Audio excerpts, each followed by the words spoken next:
Welcome to episode 2 of the Doglady'S podcasts. I'm your host, Debbie D.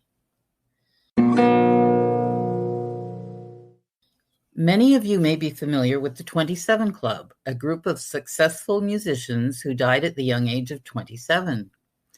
But who was the first? How and where did it start?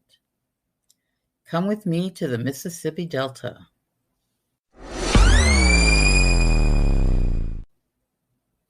Recently, a friend turned me on to a 1986 movie called Crossroads, starring Ralph Macchio as a young guitarist searching for a lost song by a blues artist named Robert Johnson.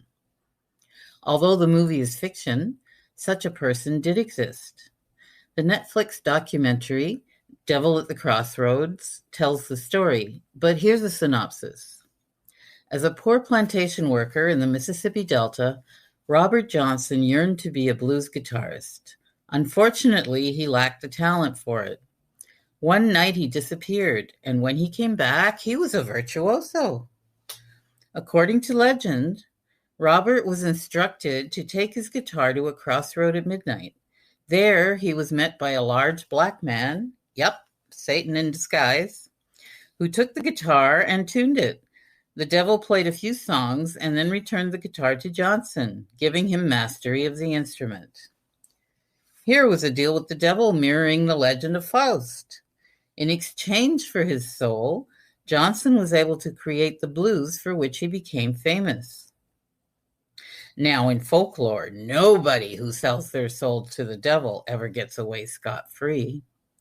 Poor Robert met his untimely demise at age 27 on August 16, 1938, either from being poisoned by a jealous husband or congenital syphilis, depending on which account you read, thus becoming the founding member of the 27 Club and spawning the curse.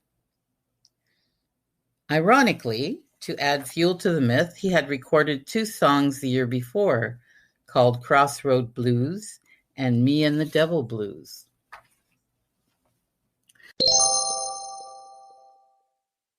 The most famous names in the 27 Club are Brian Jones, Jimi Hendrix, Janis Joplin, Jim Morrison, Kurt Cobain, and Amy Winehouse.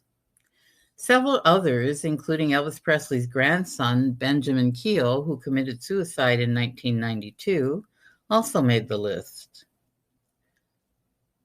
Speaking of Jimi Hendrix, Eric Burdon, a famous bluesman in his own right and former lead singer of The Animals, was a close friend.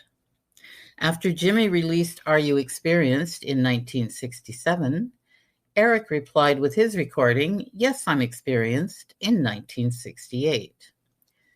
He was devastated by Jimi's death in 1970, calling it the end of the parade. Eric escaped the curse and was still performing until COVID hit, partly, to paraphrase something he said during a concert, due to his career not turning out as well as expected.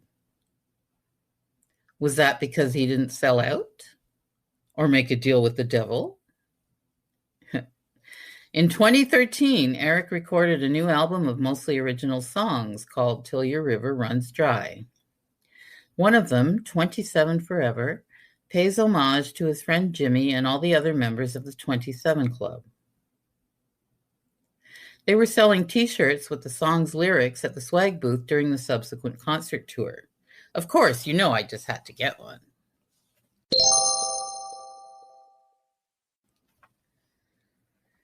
If you could have anything you desired, what would it be?